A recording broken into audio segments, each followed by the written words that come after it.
Hey, what's going on, Saber Legion? We got here another episode of Repost and Riposte, and today I'm going to talk about two things. First one is a short continuation of the fixing bad habits in TSL, and the second I will talk a little bit more about tournament preparation. At the very least, how I have approached it in the past. Let's just make sure you can hear me, okay? Yep, good. All right. So that's what I'm going to be talking about. And I'm going to drop this a little bit because I think a little bit. So hang on one sec here. There we go. That should be a little bit better. Okay. So sorry, I'm just trying to. All right, there we go. Okay. So bad habits in TSL, main thing. All right. Sorry, I'm just double checking that everything is live and waiting for one or two people to pop in. But I will get started with a couple things. Cool. Sorry, that's just me pulling up the live feeds on everything else. All right. So couple things. I'll just get out of the way while I wait for people to come in. TSL5 is coming up. It is Thursday. 2 weeks from today, we will be live for TSL5.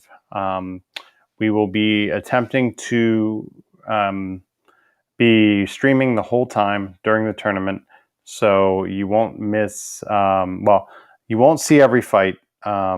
You won't see every fight live because we can't, track all of those across multiple rings. We're going to try to get as much coverage as we can. Based on the internet as it exists in the Flamingo. We will be, so that's 2 weeks from today. We will have the 50 plus tournament on Thursday. We will have the exotics tournament on Thursday night as well. And just getting that set up. Okay. And so we will have that in 2 weeks. That will be streaming from Facebook page and the group, the YouTube page channel, and the Twitch channel as well. You'll be able to comment on the live streams from Discord, Facebook, YouTube, Twitch. You have a lot of options there to participate. If you're not able to attend in person, there are a lot of opportunities to participate as one of our audience. We're going to try to have different people pop in on commentary throughout the weekend, as well as running a full finals with commentary and multiple camera angles and everything like that.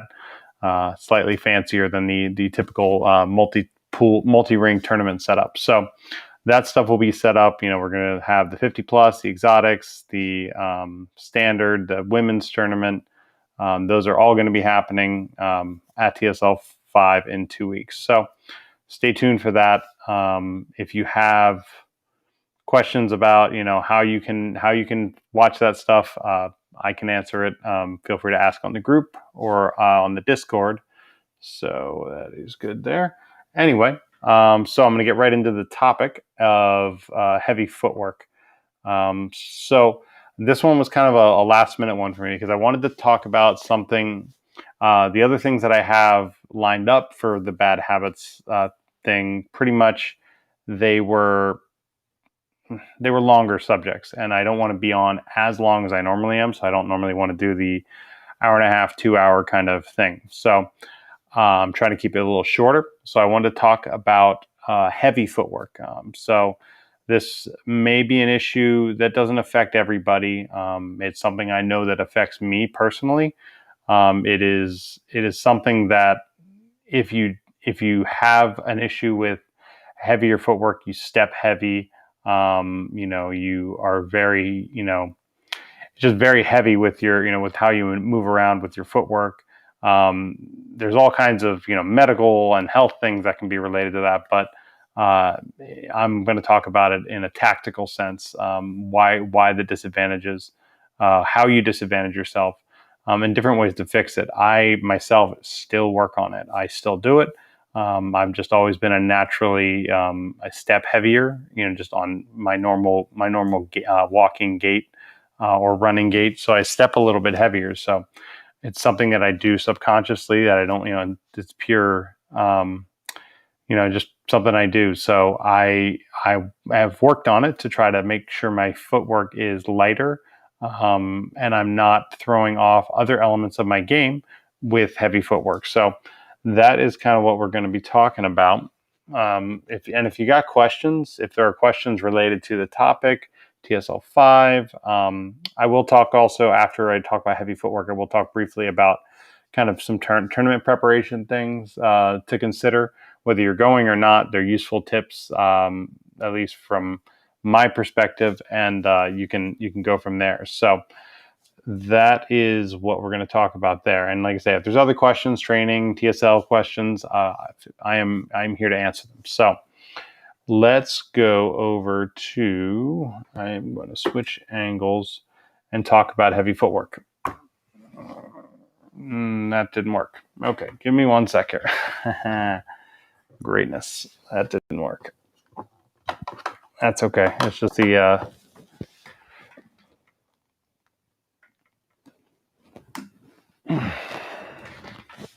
see if this works now. Sorry about that. Let's see if it works. Nope. That didn't work at all. All right. I'm gonna have to fiddle with this for a second here. Sorry. I don't know why that is acting out weird.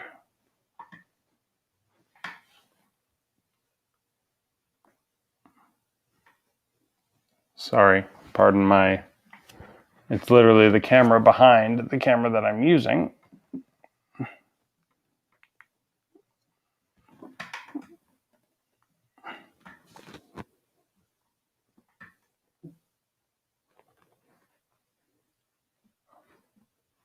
So just give me a sec here.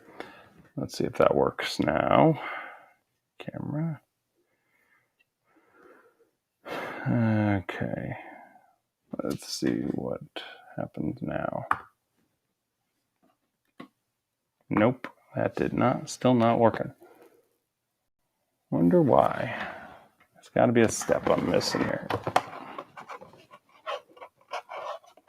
And if it doesn't work, I will pivot and I will talk about it in a different way. Let's see here. It was working before the stream.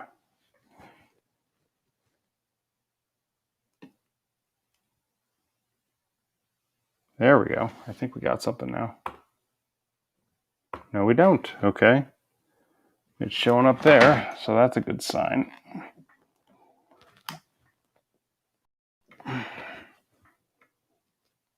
Yeah, it's there. Okay. Nope. Okay.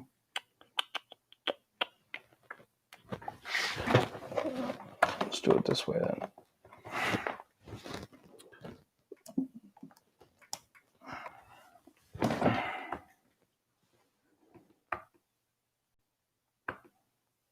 That does not want to work. Okay. Well, let's pivot. Okay. We will talk about, I will mess with this for a minute here. And while I mess with it, I'm going to talk about tournament footwork. So we're going to just, our tournament prep. So it's been talked about. Also, other people have talked about it. Mark and Alec on their shows have talked about it. So I'm just going to talk about a little bit of how I prepare for a tournament. And this is not an insight into strategy. This is more just things I've done in the past that have led to success at previous tournaments. Whether that be a HEMA tournament, whether that be a TSL tournament. The biggest thing I will say, as I said, led to success. It is not necessarily, success does not mean winning everything. Success does not mean getting a medal. Success means setting realistic goals for yourself, Obviously, yes, you can have ambition towards a goal higher than, but having those realistic goals and then striving towards to meet those things. So, for example, if it's your first tournament, maybe your goal is something simple, like I want to win a match. Or maybe we can peel it back even further. It's I've been working on my one-handed lunges, right? So just a traditional, say like saber or rapier lunge. You've been working on that move. I want to pull that off successfully in a fight. I have most definitely had tournaments where I have not won a single match, but I had certain technique goals and I was able to complete them. Um, and those I still felt like I achieved something. I know that the one time my very first single stick tournament that I ever fought back in 2000 and whenever TSL5 was or TSL1 was, which was 2016, I believe. I fought at Combat Con. I was clearly outmatched by every person there in my pool. And it was a situation where it was my first tournament. I was doing my best. Against some of the competitors that I was fighting. I had some really good exchanges. I took someone who had previously, I believe, medaled in that in some regional tournaments in the I think Pacific Northwest. I took them to 2 points. They beat me only by 2. So those felt pretty good, and I was able to take advantage of. I was able to look at footage of that opponent and look for weaknesses. And this is in my first tournament, and it's something I was able to do and help. And that helped me get more confidence. You got to know what it's like to lose. Pretty much, if you come into this sport or any tournament-based sport and you're expecting to win everything, if you're not putting in the amount of time, you're probably not going to. And in reality, you need to lose to a certain degree. You need to understand what's going to happen here. So, what you need to know what it feels like to a certain degree. It does help you know what went wrong. You can analyze what happened, and you can go in and you can move past that. So you're not stuck in this. I need to do X, Y, Z, and that's going to get me a medal, because when it doesn't, it's going to feel that much worse going out of it, right? I have definitely set myself up for failure on those things, but I've also set myself up for success when I achieved beyond what I thought was possible. So, yeah, yeah, losing is the greatest teacher. That's it. It's true. It's said a lot, but it's said a lot because it's true. If it wasn't true, people wouldn't say it. I there have been times where I've gone in to, let's say, let me give an example of TSL3, right? TSL2, I came in second in the exotics. I had done a lot of work for the standard tournament, but I really wasn't expecting a whole lot. I was just trying to see how far I could go. I wasn't really expecting to, go beyond a couple rounds, because it was single elimination still. And I was able to, I think, first round I got through, second round I got through, and then the third round I had Ryan Kappas. And if you don't know Ryan is, one of our, fighters, earliest TSL. I mean, I'll call him a champion because he is, whether he's held that title or not. He's one of the best was one of the best fighters in TSL through the years. Now has stepped aside, but he, I was going up against him. That's obviously very nerve-wracking. I focused on what I needed to focus on. I asked for some tips from different people that had fought him, and I was able to, come out with a win. and that was a big win for me. And then that led to me getting all the way to the semis, and I lost there, and then won third place. I didn't expect that. I had not planned to go in, but what I had planned, my plan for that day was, my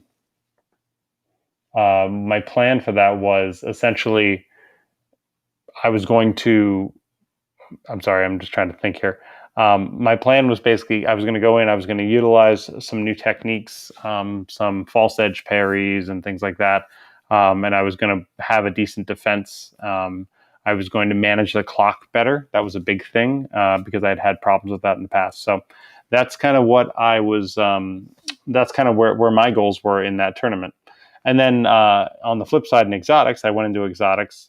I had planned to go into the finals. I had injured my shoulder pretty much like a week or so prior in a bike accident. Not majorly, just a minor thing, but like it was causing problems all weekend. I was basically working it off, and then in exotics, it kind of just got strained, and I could not continue at a certain point. So, and that was a big, that was a big, that was a big problem for me. I had to work through it. So that's the one thing about sometimes setting that too high a goal, and knowing that you're going to be there, because in my opinion, I was predetermined to be there in my mind, because I was there the previous year, and that didn't happen. And that was hard to get past. And now I know that I need to be more realistic. Even if my goal is to win a tournament, I need to understand what I need to do to get there, and what my mindset is going to be if I don't get there. So I'm not thinking it's a predetermined outcome, right? Where do we operate out of? So Firebird, you're asking like, where does Saber Legion operate out of? Because we are a worldwide organization. We operate out of different charters in all over the country and all over the world. So it depends where you're based out of. So if you're based out of, there may not be someone directly in your local area. If you're in the States, it all depends, where you're located. Because, me personally, I'm coming from Northern California, but, we have people in Northern California, Southern California, pretty much majority of states, a vast majority. North Carolina, yes, we do. So my suggestion, if you're on Facebook, and I know not everybody is, I can also recommend our Discord as well. If you're absolutely against Facebook, and in reality, what I recommend people that aren't on Facebook, they just use it, and then they basically go to, they use it just for TSL purposes, and they don't do anything else in it. But on Facebook, we have the Saber Legion North Carolina group. On our Discord, we have some regional channels, but we're still growing our Discord. But the charter rep for that area is Brennan Day. I forget what town he's out of, and he's told me many times, and I forgot. It's okay if you don't use it, but just look up Saber Legion North Carolina. Also, look up the Saber Legion group, Saber Legion North Carolina. Join that, and then you can hit up and say, hey, I'm just going to name random North Carolina town, Asheville, where are you guys located? And I don't know exactly where Brennan is located. I think it's Raleigh. I could be wrong. And I very well might be wrong. And I'm gonna look right now at one thing, and that will kind of give me a better indication. I think it's Raleigh. Let's see. Raleigh. I'm pretty sure it's near Raleigh. I think that's where they are. But yeah, go into there. You can hit them up and then say, hey, I'm interested in this. Where do you guys meet? That way you can see and maybe get out to a meet.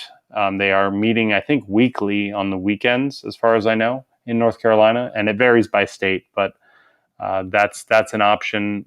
There's also Virginia as well, depending where you are in North Carolina. So you could go join the Virginia one as well. I know they have a pretty active charter, and they're in a lot of different areas of Virginia. So hopefully that helps with that.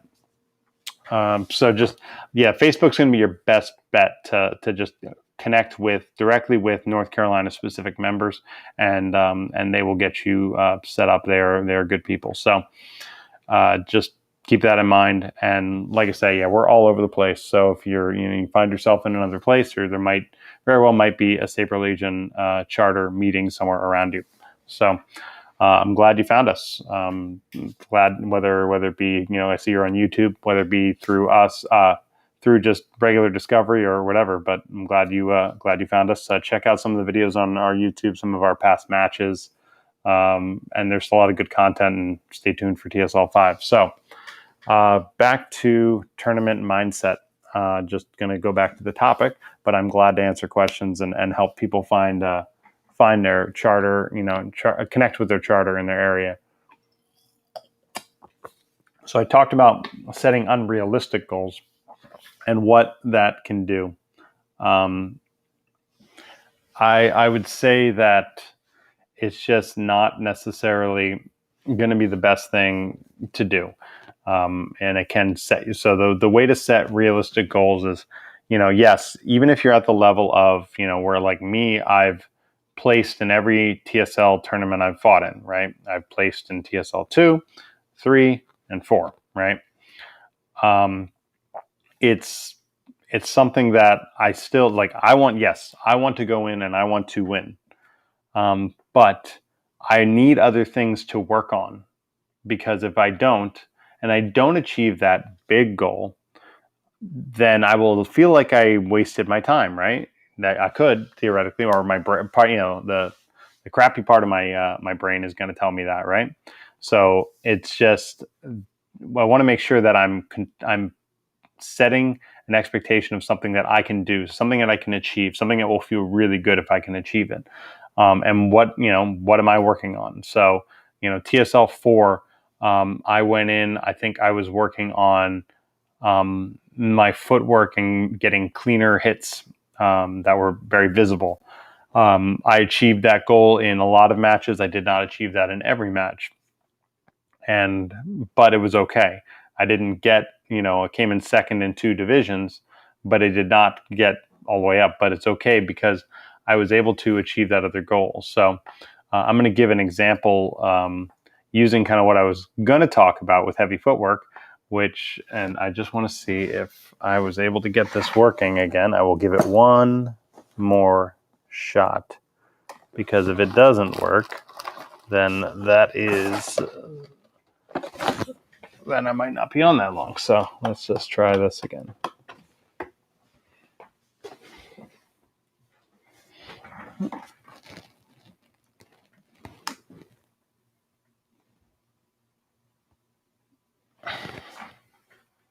Okay.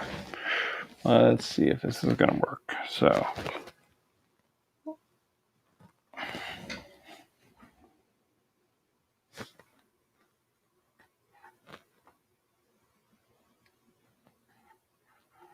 nope, not going to work. Okay. I don't know what it is. Running 2 cameras on a switcher doesn't always work. Wanted. So I'm just going to have to talk about other stuff. So I will change the. So the other things with tournament prep talk about is making sure. I talked about it last week.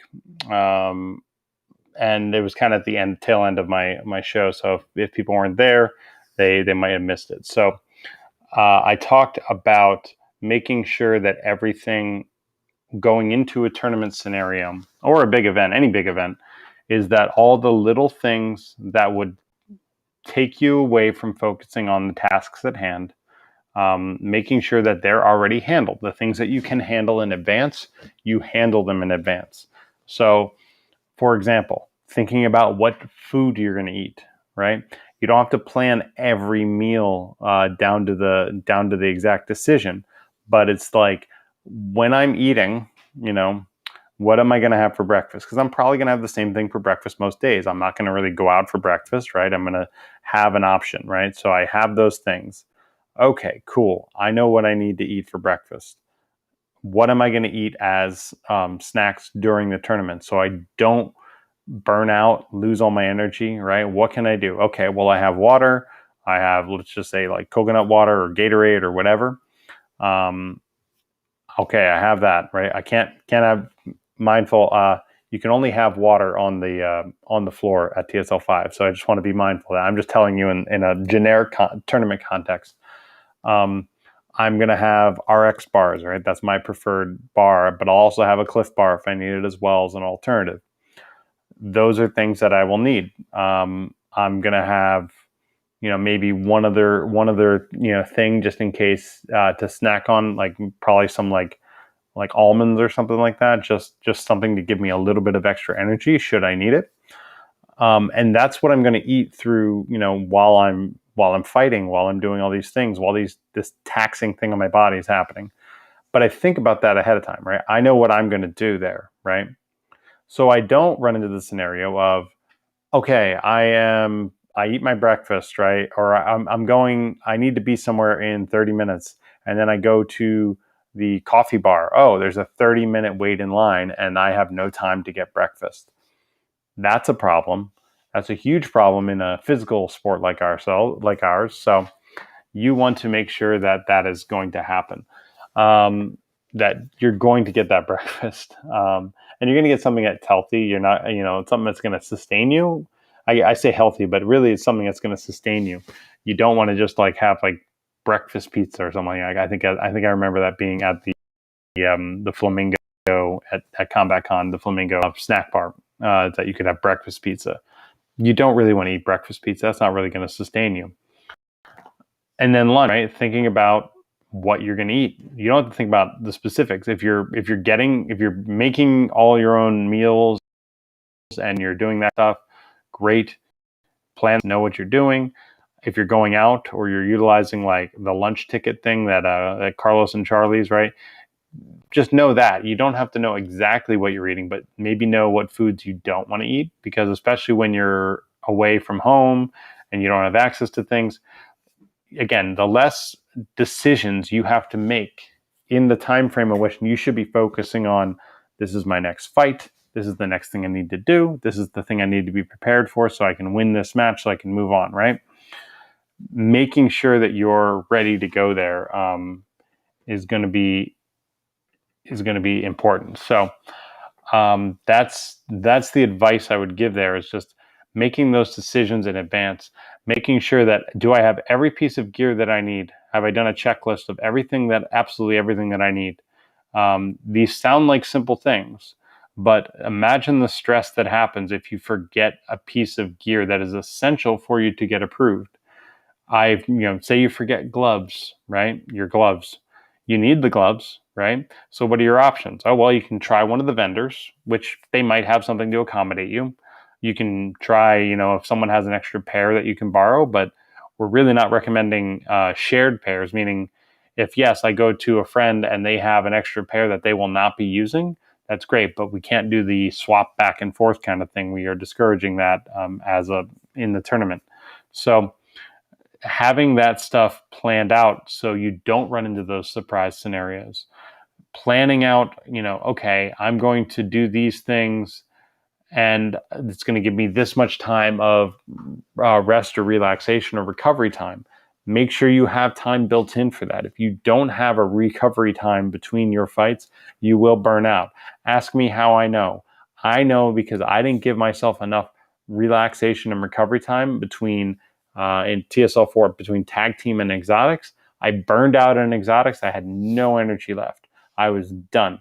And I could not fight to the level that I wanted to fight at. So that's the thing to think about, is that, if you don't account for these simple things in advance, you will have to think about them at the moment. And then at the moment, you're distracting from the task at hand. And the more things that are in your brain, the more you're going to probably not focus on the actual fight in front of you, the opponent in front of you, the weapon that's trying to hit you, or the weapon you're trying to use to hit your opponent to get a point. And even if that happens, maybe that only happens 2 or 3 times in a fight. Maybe it's a close fight and you're within 1 to 2 points. And that's the difference between you winning and losing, is you were distracted because you were thinking about what you're going to eat. because you didn't plan to have anything. You know, you don't have the energy to pull something to finish a fight because you didn't bring enough, food, snacks as fuel. That's the key things to think about going into that. And this has nothing to do with training, what your skills are. My opinion is, if you don't focus on these things, no matter what level you're at, whether you're going to go in and win every single fight until you get to the finals, or you're going to lose every fight, in your pools and everything, and you're going to be out pretty quickly.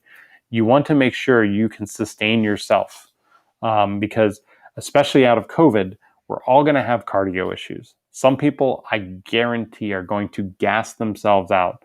So know those limits. Know what your body feels like when you're at those limits. Know what your body needs to get past that. Whether that's, like I say, eating an RX bar or drinking water or whatever, right? Having those things in mind is really, really important. Man, I really wish I could talk about Footwork, because I did have some great stuff for it, but that camera is not working at all. So, let me just see something here. No, not working. Okay. So, let me just see. Maybe I can.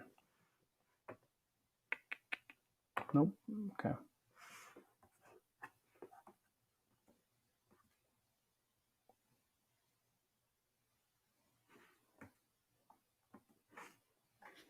Nope. Okay. Still not working. I will try. I will not try again. So no more cutting to black. So don't worry about that. So that is something that I will say is very important. Now I'm going to talk about. I'll talk about training and working out your time. So.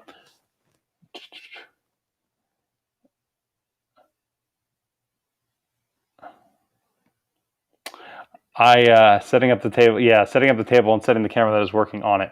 I will do that. Yeah, I can do that. What I'll do here, let me peel this down, and I'm gonna unplug, and I will do this. Let's see. This is gonna drop in quality probably real quick, so I won't look as pretty. Let's find out. So I switched to my FaceTime camera, and I'm going to do this, and I'm going to flip this around, and then I'm going to, so good call. I'll try this and see if this works. There might be another flicker here. Let's see what happens. Cool. All right. So good call. I just, sometimes I don't like doing, halfway, working scenarios. So, okay. Now I'm going to switch, and I'm going to actually talk footwork. So hey, we get to do it. Let me put up one more thing on the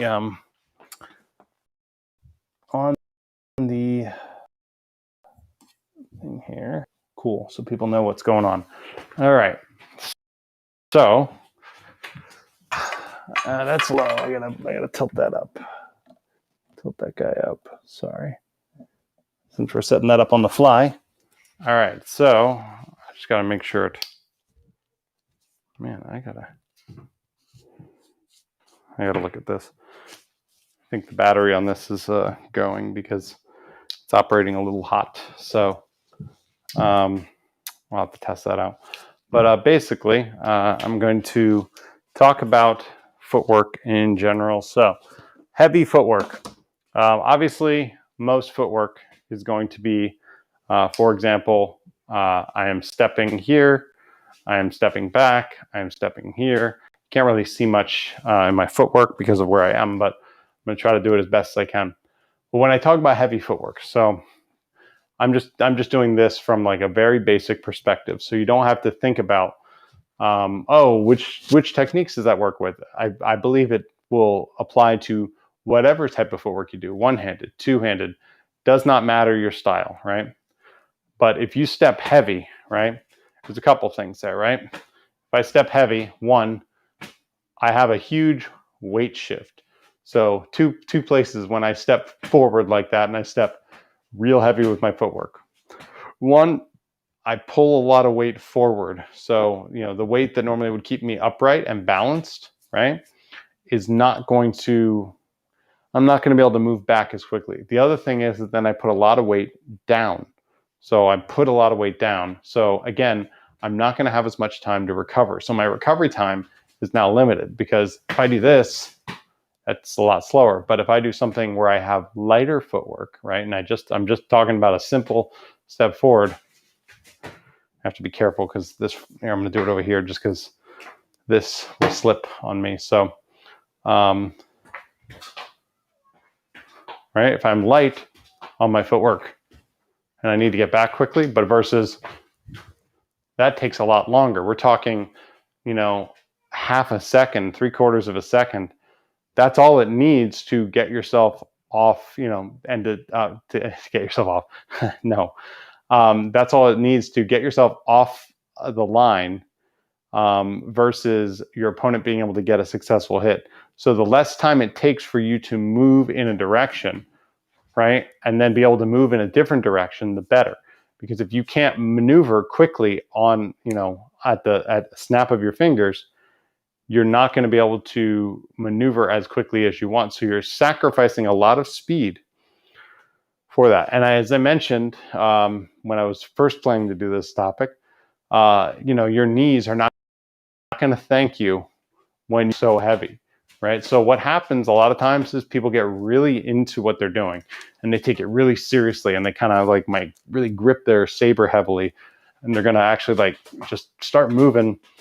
And they're just pretty much doing this. And I don't know if you can hear it because I'm using a mic here, but basically my feet are so loud, and I'm basically making a lot of noise.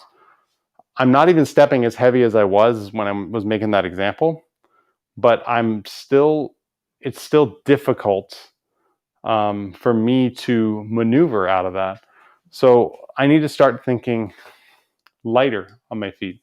I'm just going to show from a one-handed perspective a heavy step. So if I'm going to lunge at someone and I do that and I stomp, right? Again, same problem exists in a one-handed scenario. The recovery time is decreased. The balance is shifted down and forward if I'm moving forward. And it's basically moving in the direction I'm moving plus down, because of the weight I'm throwing down with my feet. So, and again, I'm exaggerating a little bit with my stepping sometimes, but some of it I'm not. If you really are into it, you can go back and you can look at matches of mine where I did the same exact thing where I stepped really heavy. But then basically what that does is that limits my options of where I can go from there.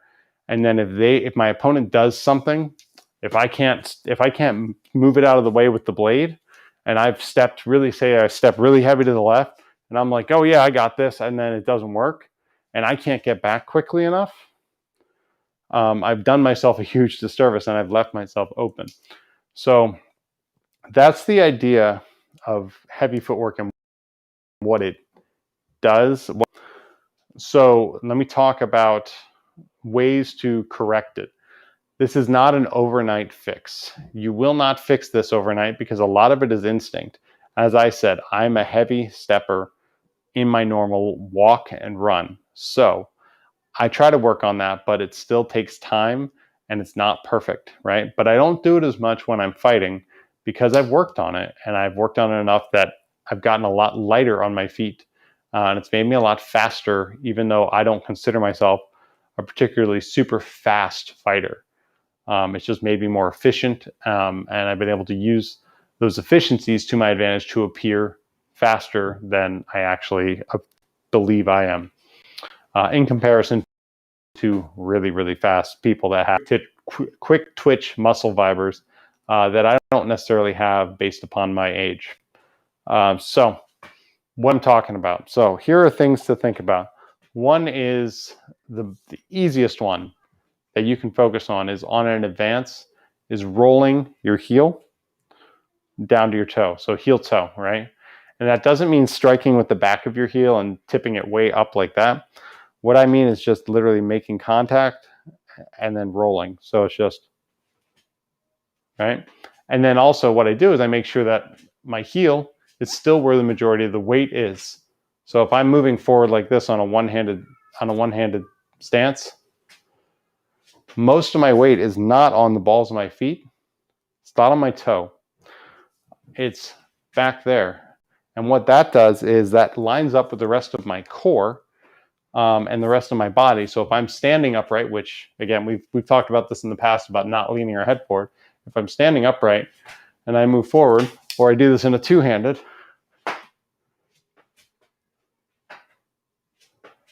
right?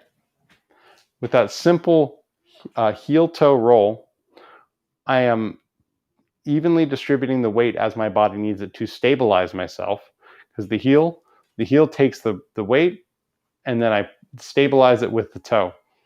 And by rolling that down, it makes it much easier to maneuver. So if I go here and I step,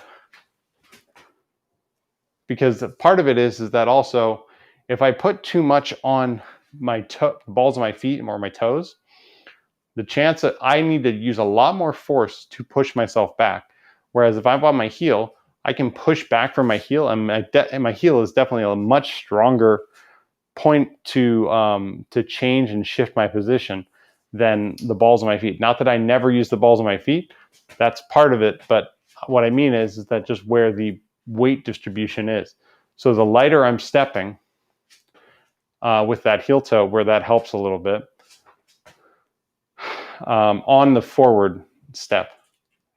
That is a great methodology of trying to soften your footwork. The other part is to listen to your footwork. So the other part is that your opponent will take advantage of heavy footwork. So if I'm stepping heavy and I'm making really loud noises because my footwork, it's easy to time somebody out. Sometimes people have patterns in their footwork that if you're stepping heavy, you can hear it, right? And it gives them a little bit of an advantage, a little bit of an indicator. If they know that you go bam, bam, and you do that, that's what you do. You step and you stomp, and right? They know that if that stomp's coming, even though technically they should be striking with the blade first before they stomp, but regardless, I've seen people do it in TSL the other way. You need to be mindful that your opponent can hear that if you're the person doing that strike, right? Why would you want them to hear and give them another sense to use against you, right? Sound is just as important as other parts of your other senses that you have. You know, what you hear can help indicate what you need to do next. It can help indicate, plan out your strategy. You know, what you see, what you feel. Not really using smell or taste. If you can taste something in a fight, then something's going wrong. But smell is more like if you're really close to them and they really have a bad, a stinky Hema jacket or something like that. But it allows you to utilize another sense in your ears that you wouldn't normally be using at all times, but you can use it to inform what you're seeing and what you're feeling, right? Because touch is a big part of that, right? Because obviously, the touch of my blade, but also how it reacts if I need to make contact with their blade or something like that. Using sound can help inform that. So how do we think about that? So one way is, get your phone, put it on a tripod or something like that, or have, in my opinion, put it on a tripod on the ground, like on a little mini tripod that you can get for like $10 on Amazon. And then listen to yourself, especially listen to yourself based upon what ground you're on. If you're on a basketball court or, concrete, it's going to make a different sound than, say, carpet. And being mindful of that is like, oh, this is going to be a louder floor. I need to watch how I'm stepping so I don't give away that extra bit of information to my opponent. So think about how you're sounding, what sounds you make. Are there common things that you do that are going to make your footwork heavier, in physically heavier, or audibly heavier? Because you might also not be stepping heavy with your weight balance, but you might be making a lot of sound. The other thing with that is making sure that you're actually doing the appropriate footwork. So if I step and I shuffle my foot and my foot is shuffling every time I make a step, you know, if I'm more sliding my feet, that's heavy footwork too. I could be one of the fastest fencers, but if I'm sliding my feet and making that sound, that is giving away information that I don't need to.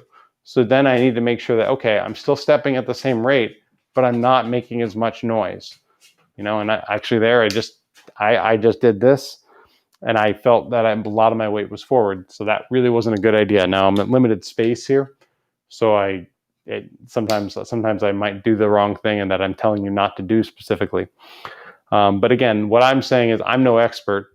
I'm adequate at explaining some of these bad habits that people have, because I've probably either worked through them or seen them so many times, I know how to work through them. So, and then you can apply it to your own training. So whatever footwork you do, whether it's one-handed, two-handed, out of historical European martial arts, out of other traditional martial arts, out of Filipino martial arts, out of Brazilian jiu-jitsu, I don't care. Those are things to think about with how you're stepping. Be mindful of how you're stepping. How is it affecting your balance? Are there certain moves that you do that you step heavy? You might not be a heavy stepper for most of your, thing, but when you do a certain move, you might step heavy. Think about how you can lighten that up, whether that be making less sound, maybe because maybe you're not physically stepping heavy, or how you can make it a lighter step, whether it be a heel toe or some other type of balance shift, so you can get out of that. I would recommend not doing any maneuver where you specifically hold a position, even if it continues to be unsafe after you've made a strike. If I do, I don't know, like a reverse lunge, and I step, right, and I hold this position, right, but maybe the judges didn't see me actually get the hit, and then maybe I hit them and they knocked my blade away, and they didn't see it, but I stay here. That doesn't do me any good. So, and if I step really heavy on my back foot and I do this, I can't go anywhere. I can go back a little bit, but I'm not balanced to move off of that. So those moves that are like more dynamic, that require you to that almost seem like you want to sit in a spot. Like if you look at a HEMA treatise and you see all the ways that they're like doing things like, oh, I'm going to hit you right here, right? I'm going to do something like this. Figure out what the next thing you're going to do is, because unless you're absolutely certain because you've practiced it so many times, which in reality nobody should be that certain, assume that don't stop fighting until you hear the holds called. And when you hear the holds called, then you stop, and you stop immediately. You do not do another hit from there. So with heavy footwork, it's something that is, I didn't talk about too many ways of correcting it, but the main thing is like thinking about how much sound you're making and how much impact you're doing, and then how you can fix it. Like I say, for forward, the heel toe can be a very helpful factor. For reverse, it can be I push with my my heel, and I push myself back. So it's making sure that I'm moving evenly. Maybe it's a thing where like maybe your upper body is moving. If I move forward and I can see that my upper body is giving me a lean, that's going to put more pressure on those front and back foot. So if I'm leaning back too far, I'm stepped a lot heavier on my back foot. So think about what's happening in your body that's causing that imbalance, and how you can remain balanced and in control and make that footwork that much lighter. Another one that's really useful sometimes is keeping your toes up on certain steps. So if there's certain heavy steps, that can actually help with the balance and help try to pull you back a little bit, so you have more maneuverability into the next piece of footwork. I'm going to check the comments, but I think that's everything I wanted to say about heavy footwork. Like I said, it wasn't planning to be a long thing, and I'm going to flip myself around. I'm going to do it this way. So I'm just going to do it like that, and then go from there. So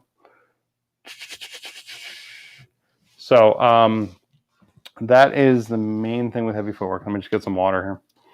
But so hopefully that's helpful. As I've mentioned, and other people have mentioned, going into TSL5. Let me just, I can see that that's a little uneven. There we go. That's better. Going to TSL5, you don't want to incorporate completely new techniques, right? You should be working on the techniques that you already know, that are already ingrained in you, and then so some of these things can be useful to try to work on a little bit, but it's kind of, we're past that point of like where you're instinctively going to do it. So it's going to be hard to untrain yourself, but it is something to think about going forward. If focus on what your feet are doing, how are you stepping? Is there a way that you're stepping that is disadvantaging you? And that doesn't even necessarily mean like bad footwork. I'm not even talking about specific techniques of footwork. I'm talking about just how you step, whether it be stepping loudly or stepping heavy, doing something to make yourself vulnerable. So we got any companies you recommend buying a saber from? I can recommend a couple. It just kind of depends on, a lot of it is budget and what you're looking for it to do. One thing I'll recommend is that you get the saber that, one, you can afford. Two, you don't need sound if you're going to be sparring with it. Every sound saber I've had, I have broken an element of the sound, whether it be like I damaged the speaker or the board or something like that. Do not do sound for a sparring saber, because I'm referring to sparring sabers specifically. So, because I could recommend a dozen companies that don't make sparring sabers that make great sabers, but they're not necessarily going to be our best options. So, one is, you definitely, I'm just going to talk about like, specific saber things you want to consider. You don't want to get one that has all the little greeblies or whatever you want to call it, and little protrusions like a Graflex, like a Luke Skywalker, or Anakin Graflex. Not the best sparring saber. So companies, I would recommend any of our Saber Legion sponsors, which you can find on our Saber Legion group on Facebook. That is a good place to start. It really depends sometimes on your style. What a lot of people will recommend is a 16-inch saber or hilt, so you can max out. But now you can do like 12-inch hilts and things like that, and then use a longer blade as well to get max length. You're not required to have a 16, because that was kind of the way it was for a couple of years, but we have changed that. So some places you can start to look at. The Key Sabers, Key Sabers is a good one. I actually have that over here. I'll grab it. I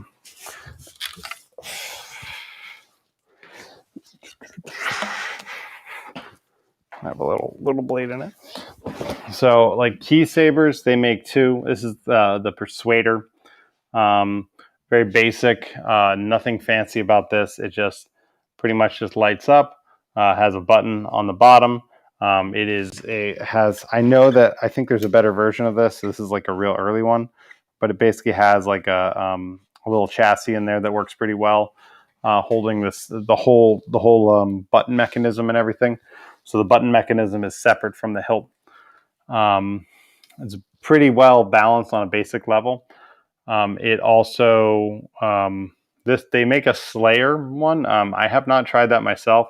That has a Suba option, because obviously we recommend having a Suba for any TSL saber, because we do allow that, and it's a little bit of extra protection. But they have the Slayer model as well. I can't speak to that specifically, but I know other people in the community could. That is another good option. No,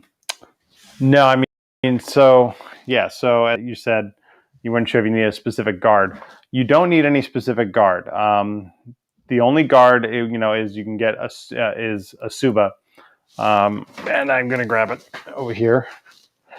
The saber I was using had a Suba built in, that are out there, but also you can get kind of metal or polycarbonate Subas as an option that kind of just go over, and then they screw into the blade, and then they act as that. So you basically have this Suba here as a little bit of extra protection.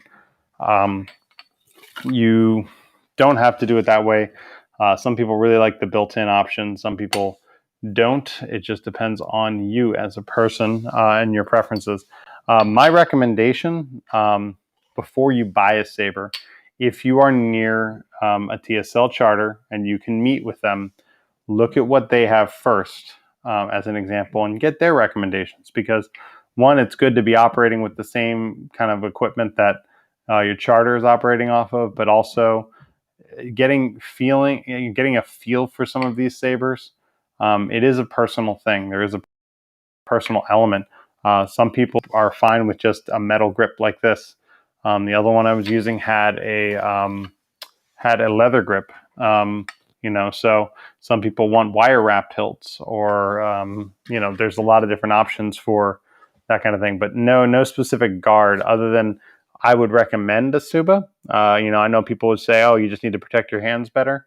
That is true, and majority of cases, I don't necessarily, things don't hit the Suba, but very occasionally you're doing some defense work and you hear a little, or I can't, well, you hear that little, the ringing of the Suba when it's getting hit, right? And you just are happy that that wasn't your finger. It gives you that little bit of extra protection for very minimal change to how you actually fight. There's a polycarbonate ones as well that people make. Those are, I'm trying to think of other saber. Key is one. I haven't used this other one myself, but it looks really good, and I would and I trust the manufacturer. The Shadowcrest Design Mando. Now they sell them as empties, and they're pretty inexpensive. But it has a flat sides to the hilt, so that might be more comfortable for some people to have flat rather than a completely rounded hilt. Personal preference, but that's another one that can be gotten for fairly inexpensively. I know I think it's like $60. I think it's like 60 for empty. And obviously you need to put some form of light, of LED into it. You can hire someone to do, they have someone they recommend for installs. You can do it yourself as well. What is happening? Yeah, nuts. Well, that's good. Let's do this.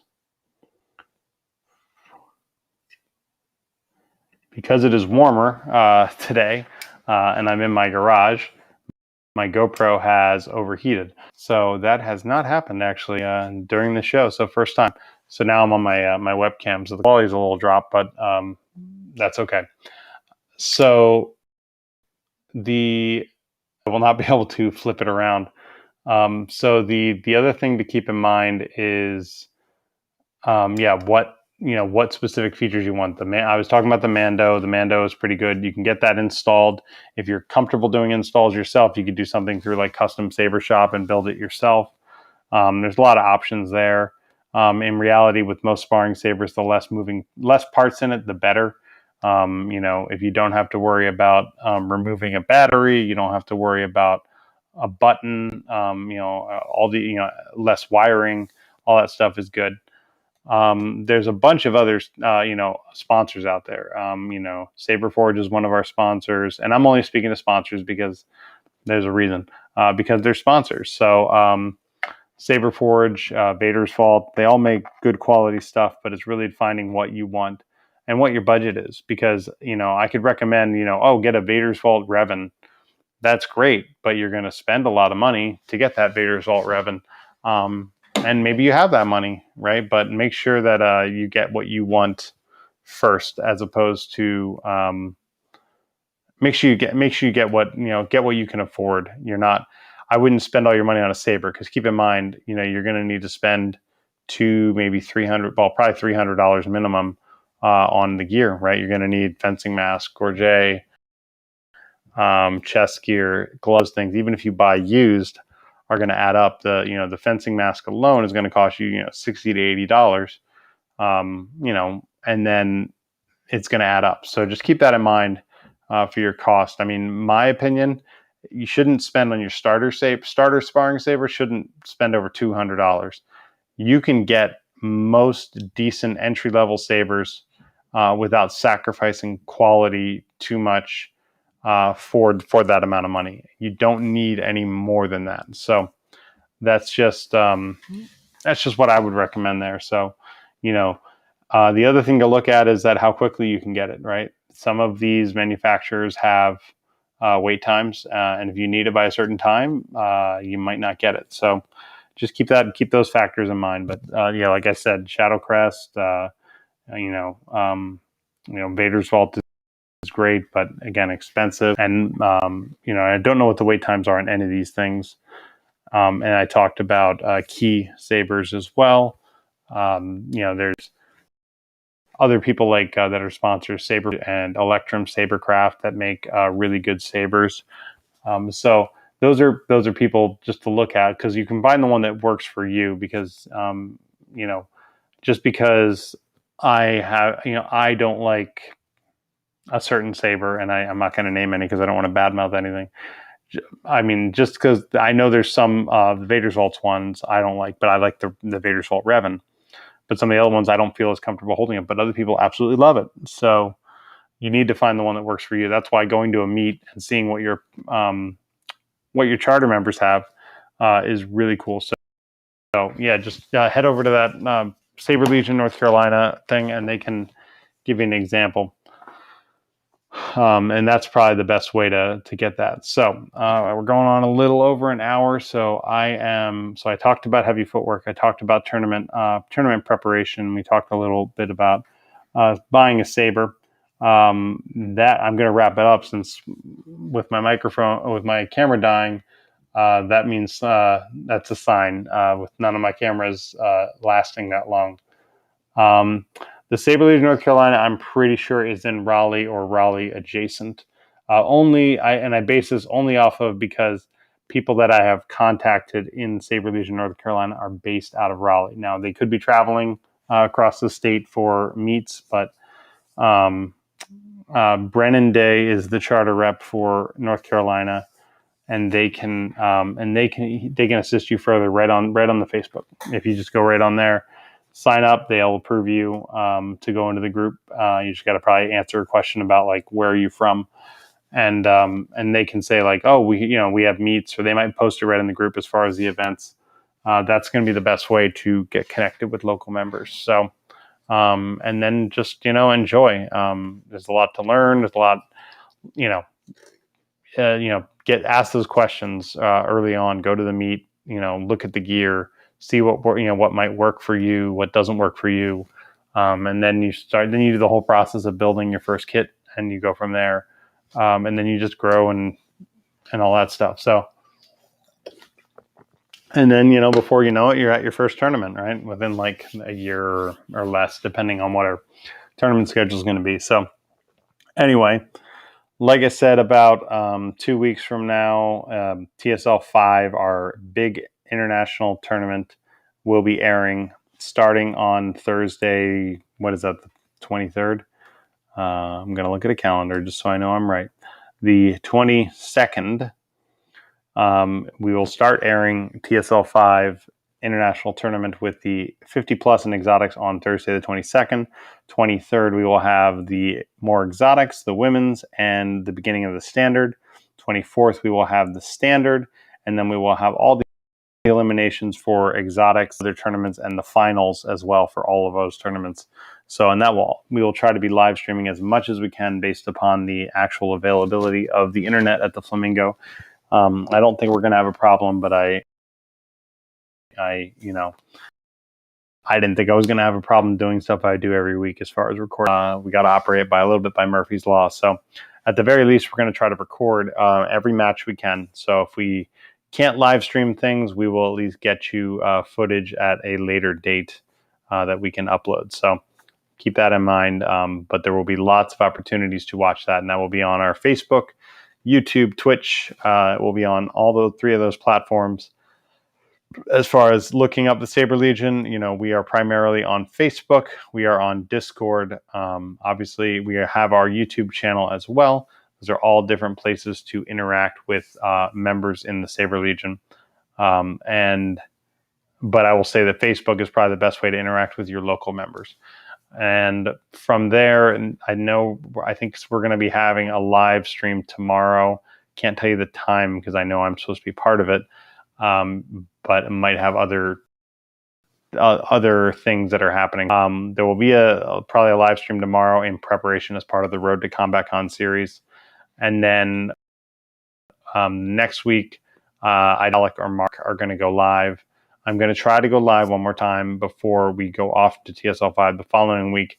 I wouldn't expect there to be any TSL Quarren TV related stuff as far as the shows, but obviously we have the tournament running, so we have that going for us. So anyway, other than that, I will say good night. Stay safe, united through Sabers, and keep training. If you have questions, drop them in the comments after the fact. I can try to answer them as well. So, all right, take care, everybody. Bye.